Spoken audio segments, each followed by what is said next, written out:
Israel's foreign ministry has recalled its ambassador to South Africa for consultations following what it referred to as the latest statements from South Africa. This comes just over a week after the ambassador was demarched or formally reprimanded by the Department of International Relations and Cooperation over conduct described by DIRCO as unfortunate in relation to the unfolding war between Israel and Hamas. South African human rights NGO Africa4Palestine has welcomed the sudden departure of Israel's ambassador from South Africa. We're now joined by the Director of Africa4Palestine, Muhammed Desai, and he joins us via our telephone line. Muhammed, thank you so much for joining us here in SABC News this evening. Perhaps let's start off here. Of course, we've seen that the ambassador, South Africa's ambassador to Israel has been recalled. What's your reaction to the latest coming out from South Africa?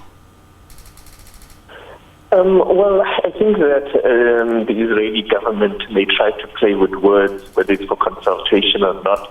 But the truth is that we're all very much aware, those of us in the human rights sector, those of us that have been campaigning and protesting against Israel's bombardment, against the Palestinian people, that tomorrow there is a very important vote to be taking place in our parliament, a vote to expel the Israeli ambassador.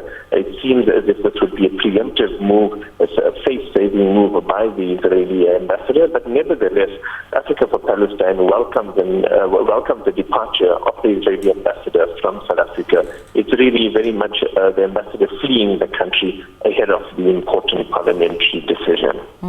And Muhammad, you speak about the parliamentary process which we are expecting to see later on this week when it comes to South Africa's decision to the Israel ambassador. Of course, so do you think that this was inevitable? Because Parliament would need a two-thirds majority, and should the ANC vote alongside the EFF, then it would give the green light to, then expel or remove the Israel ambassador from South Africa.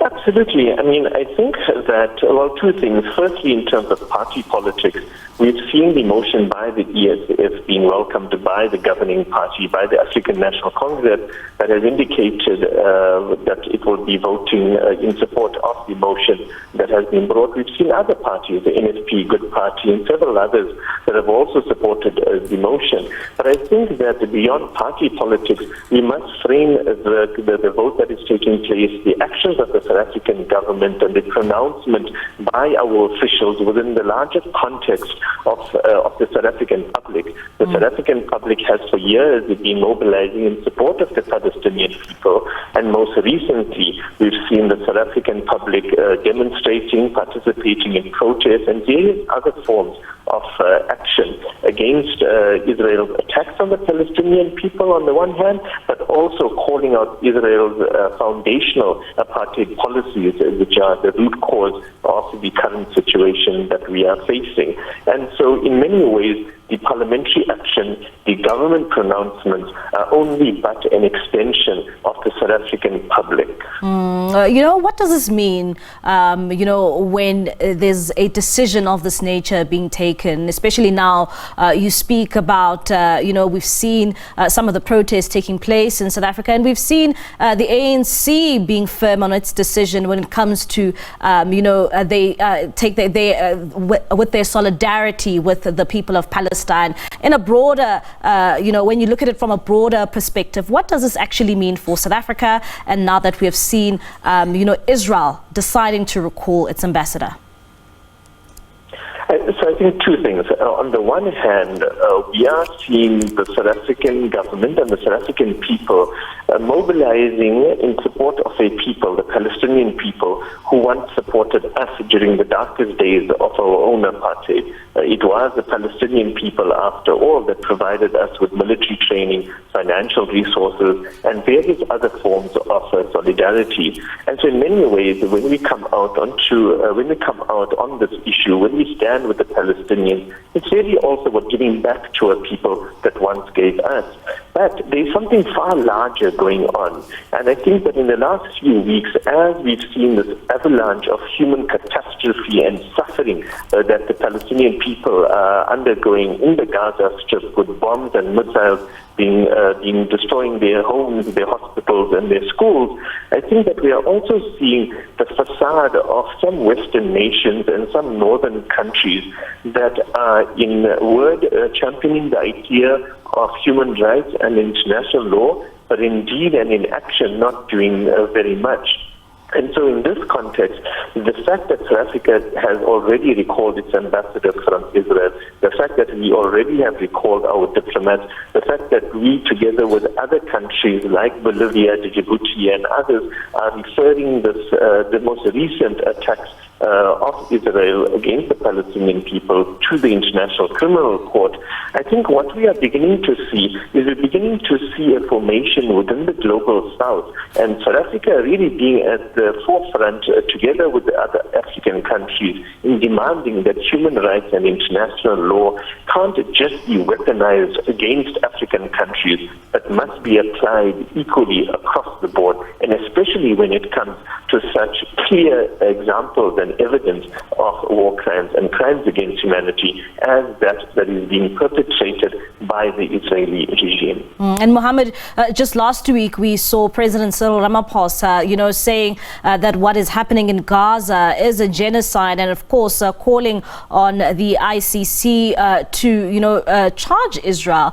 What is your response when it comes to the sentiments coming out from President Cyril Ramaphosa? No, Bali, in many ways, in the past we would describe Israel as an apartheid state. And now, when one uses the word genocide or another Holocaust that is being perpetrated as what our Department of International Relations has called what is going on currently in Gaza, I don't think that we are using these words lightly. I don't think that we are using these words without thinking through the ramifications.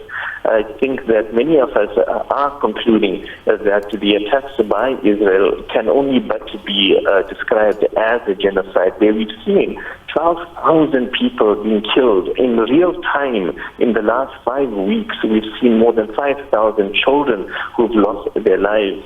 And so I think that the South African president is reflecting quite accurately, not only objectively, what he is seeing happening in the Gaza Strip, but also the sentiment of the peoples of our country who are also describing the current situation as a genocide, and many suggesting that it is actually a Holocaust that is taking place. We do hope that South Africa's referral of this issue to the International Criminal Court, which Africa4Palestine has also made a submission to, will lead somewhere. But ultimately we know, like the case in apartheid South Africa, that it will be a combination of factors that will lead to the liberation of the Palestinian people and to peace for all those that reside in that area, be it Jewish, Muslim, Christian, or any other. And that combination of factors will include international law international courts being used. It will also involve international institutions such as the United Nations. It will involve international solidarity. And of course, just as our own struggle, it will involve the Palestinian people spearheading their own path to liberation together with allies within the Jewish-Israeli community. Muhammad, thank you so much for your time here on SABC News. That is Muhammed Desai. He is the Director for Africa for Palestine.